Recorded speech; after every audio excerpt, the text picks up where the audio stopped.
humans, and welcome to The Void. My name is Slady, and this channel is an amalgamation of everything inside my head. Today's video is a review for the second season of One Punch Man. As I expand this channel, I want to incorporate all my interests. There will be more seemingly random reviews of manga and anime as I consume them at a slower pace than other genres. That's mostly because me and my boyfriend have to watch all of them together because I'm a weeb and I just want to spoil and talk about everything as soon as I've watched it.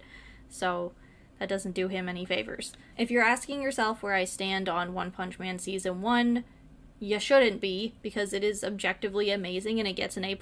The characters introduced are heartfelt and interesting. Genos is absolute Beifu, and although we get a protagonist who can beat any enemy he encounters, it's not as, shall I say, boring as other animes. I'm talking about Dragon Ball Z and Bleach, where they basically just scream louder than before to level up and take on each new supervillain. One Punch Man cuts out the ascension process of the hero for Saitama and leaves it in for lesser characters around him.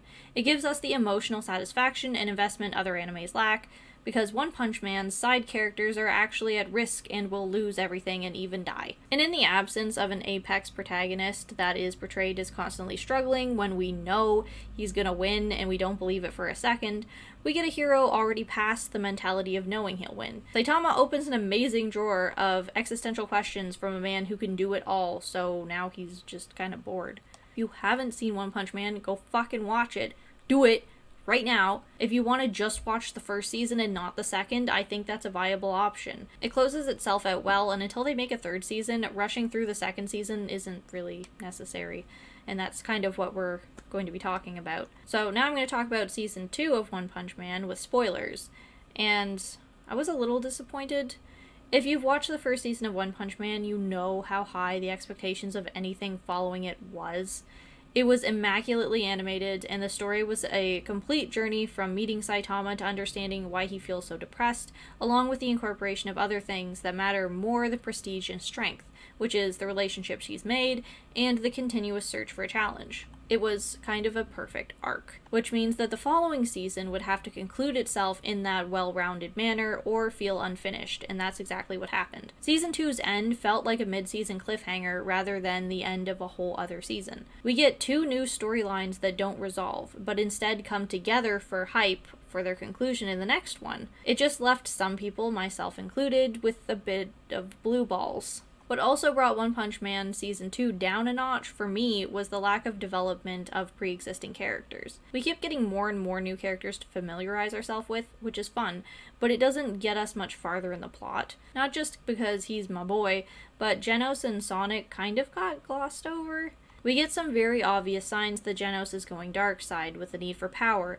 and lack of concern for innocent life, but we also already assumed that would happen, and the amount he shifted towards a Sith didn't feel impactful. As much as he endangered Miss Blizzard, there were no consequences. To really develop Genos into a decline, he has to willingly make a decision and have repercussions he should feel guilty about, but doesn't. And Sonic, well, it wasn't developing him at all to know that he would do anything, even become a monster to beat Saitama. That's his one thing. And him goofing up the process of making that happen spoke to his likability, but not his standing as an antagonist. Speaking of antagonists, this season introduced Jiro, the hero hunter and proclaimed monster. Jiro's introduction made one thing very clear to me about Season 2. It's that I liked all of the concepts this season brought to the table. They fleshed out the world and introduced a lot of opposing ideological systems, faults in the class system, and general gray area of belief in a world so overrun with catastrophic danger. The world writing was on point, and that's what we needed when going further into One Punch Man. We couldn't keep wandering around in a world we don't understand the underlying structure of. It was necessary to show the corrupt side of the Hero Association and the sympathetic side of sentient monsters in search of recognition. King was a great compliment to Saitama's character, Miss Blizzard brought context to association standards, and the fighting tournament opened our understanding of where powerful people in this universe choose to reside outside of being a hero. Unfortunately, because of the context we're given, the second season doesn't feel immediate.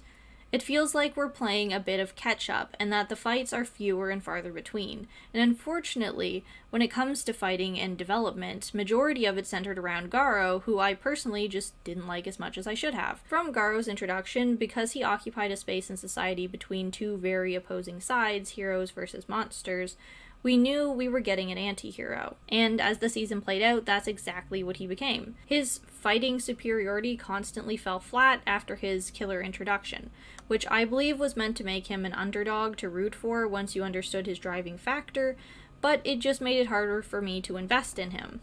He's nice to a kid and protects them with no proper reward, so he's shown to have some form of compassion, but his flashbacks didn't do it for me. I believe that's in part to do with Stain from My Hero Academia. Stain and Garo are meant to fill the same role in their respective shows, an anti-hero between the barriers of good and bad in their society who will do anything heinous for the greater good of shifting society towards what they think is a better standard. The reason Garo didn't work in this role was because he was clearly compassionate in specific cases, and that compassion doesn't translate into any form of moral understanding of the world around him. He's an adult with the mentality of an angsty teen that shoots up a school. If you're gonna treat me like a monster, then I'll become one, is his baseline of thought, but there are too many gaps in his mental process.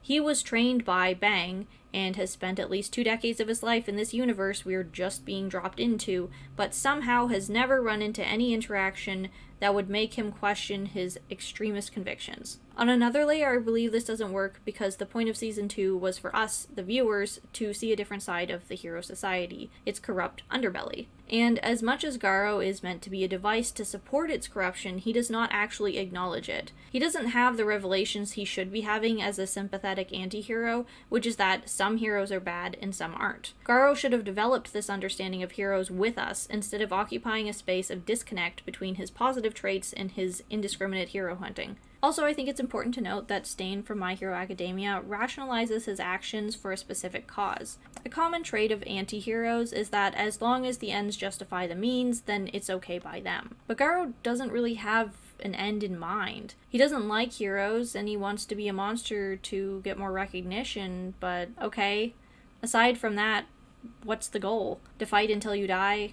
To get arrested? Garo isn't approaching this from a political position, even though in their world it is a pretty political stance. He's not really trying to change anything so much as be a shit disturber. We see him running around blindly from one situation to another without any planning, and as much as that will likely change in Season 3 with his alignment to the Monster Association, it did not do it for me in Season 2. If Garo is a school shooter, then Stain is a legit terrorist. So that was my review of One Punch Man Season 2. A bit of a letdown, but optimistic for the next season. I didn't mention that the animation also met a decline, but that was to be expected. We can only hope it will increase in quality to Season 1 standards again. Season 2 did everything it needed to come out strong as soon as the next season starts. We're completely through the setup, so shit can just start off hitting the fan. If you have watched One Punch Man, please let me know in the comments below how you felt about the shift in focus and tone from Season 1, and what you expect from Season 3. I will be including more anime reviews in the future, but they'll be farther apart from all the other reviews that I do. If you enjoy my reviews, and if you would like more anime reviews, I could possibly arrange that. Just let me know in the comments, give this video a like to let me know. Just generally, thank you for watching, and I will see you in the next video. Bye.